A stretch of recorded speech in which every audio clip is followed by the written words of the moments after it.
bem-vindos aqui ao canal Sociedade Malta, direto do Nordeste, para a gente falar sobre o nosso clube do coração, nosso amado Vasco da Gama, que entra hoje em campo, partida válida pela 23ª rodada do Campeonato Brasileiro. O Vasco vai até a Ressacada enfrentar o Avaí, um confronto direto, né? O oitavo colocado Avaí com 34 pontos e o Vasco, o nono colocado, com 32 pontos.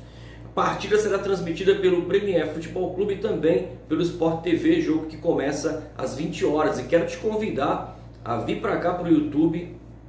Nós vamos abrir uma live às 19h30 para comentar as escalações e expectativas do jogo. E também durante o jogo vamos reagindo com você a cada lance deste duelo, né? Logo após a partida estaremos aqui também, já emendando na live, o nosso pós-jogo. Então não perde, tá? Se não é inscrito ainda no canal, corre, se inscreve, compartilha, ativa aí o sininho para o YouTube te avisar sempre que a gente colocar um vídeo novo aqui na plataforma. E também, se puder, claro, compartilha esse vídeo com mais amigos vascaínos. Fechou? Então vamos falar do jogo, né? Confronto de 6 pontos. O Vasco vem de uma sequência aí de vitória contra a Ponte Preta, empate, né, contra o Brasil de Pelotas, num jogo que foi marcado pela lambança, mais uma vez, da arbitragem em São Januário. Inclusive, sobre esse assunto, o Vasco lançou uma nota oficial enfatizando que vai procurar a CBF hoje, presencialmente. Dirigentes estarão lá para reclamar do que aconteceu em São Januário. Além de protestar, o Vasco vai tentar o fim do VAR na Série B. O VAR, que entrou com atraso, só entrou agora no retorno do Campeonato Brasileiro da Série B e já entrou com um número de equipamentos inferior ao que se tem na Série A, né? Além disso, o Vasco vai tentar a impugnação da partida via STJD. Na minha leitura em relação a isso, eu acho que o Vasco, por tudo que já passou com a CBF e o VAR, desde que isso começou a ser implantado e utilizado no Brasil, o Vasco deveria ir à FIFA, né? Utilizar de outros campeonatos que usam da ferramenta e que usam muito bem, como por exemplo o campeonato inglês, e mostrar que aqui no Brasil o VAR veio só para ratificar o que já se fazia, né? Só para formalizar os roubos, né? E os prejuízos ao Vasco, que antes eram feitos e agora são formalizados e oficializados com imagens através do VAR, que prejudica o Vasco, né?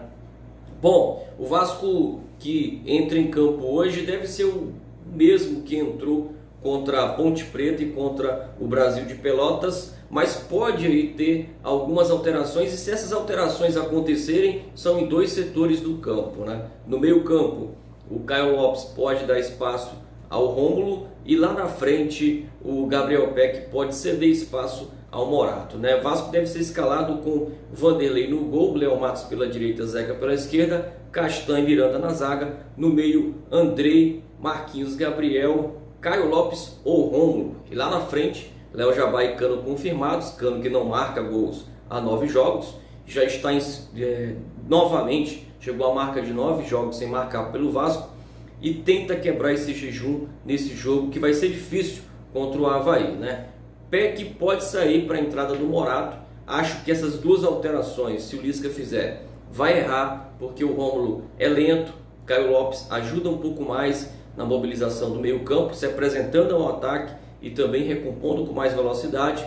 E eu acho que se o Vasco colocar o Rômulo, pode perder aí em velocidade e em combate, né? Lá na frente, o Morato, quando entra bem, geralmente é no segundo tempo. Eu acho que usar o Morato no primeiro tempo não vai ter a mesma eficiência que tem quando o Morato entra e joga bem, né? Porque já tiveram várias circunstâncias que o Morato foi colocado no segundo tempo e nada foi alterado durante a partida, né? Até agora são 20 duelos contra o Avaí, 9 vitórias do Vasco, 5 vitórias do Avaí e 6 empates. O Vasco que não perde lá na Ressacada para o Avaí fora de casa há 3 jogos, né? Mas o Avaí tenta buscar aí uma reabilitação no campeonato. Avaí que vem de 3 jogos de resultados ruins, o último deles um empate contra o Brusque, e antes disso tinha perdido 2 partidas, uma fora de casa e outra dentro de casa para o Curitiba, que inclusive é o líder da competição, né?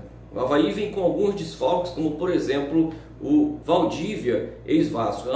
O Avaí que deve vir a campo com Gledson no gol, Edilson, Rafael, Fagner, João Lucas na zaga, Bruno Silva no meio, com Marcos, Lourenço e lá na frente o Copete, Getúlio e Vinícius Leite compõem um ataque, né?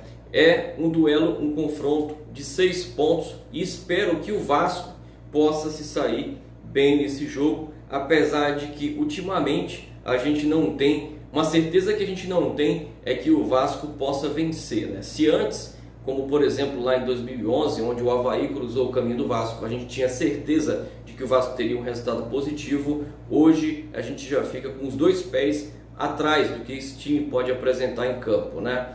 Bom, o Vasco da Gama, por outro lado, anunciou aí a contratação do Valber, que chega para ser um reforço no sistema defensivo do Vasco, né? O jogador tem 24 anos, está chegando aí para ajudar nesse retorno. Vai ter um contrato ali pedido pelo Lisca de empréstimo até o final do ano, até o dia 30 de dezembro. Será que chega realmente para ser titular ou chega para ser uma peça, né, de uso ali do Lisca na ausência, por exemplo, do Miranda? Será que vai conseguir ganhar a vaga? Se o jogador jogar bem como jogou no Guarani, quem sabe, mas se jogar o que não jogou no Cuiabá, vai chegar para ser reserva e repetir, né, o cenário de 2020. Esse é o vídeo de hoje. Se você gostou, deixa o like, se inscreve, compartilha e ativa o sininho. Não esqueça, ative o sininho para que o YouTube sempre te notifique quando a gente subir um vídeo novo. Vou chegando, fica na paz e até mais.